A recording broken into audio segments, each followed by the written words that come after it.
Yesterday it rained so badly, but today see how nice the weather is. Due to that rain, a neem branch fell off. So I collected all the neem leaves and dried them. Along with them, I even dried some curry leaves and dead hibiscus flowers. I even dried few neem leaves separately for face packs and all.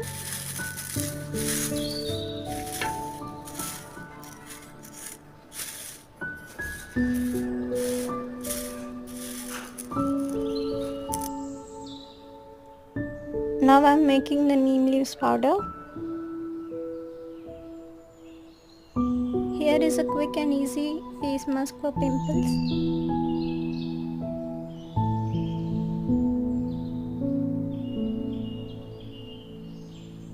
This is neem leaves and curry leaves powder. You can use it in hair oils, hair masks, etc.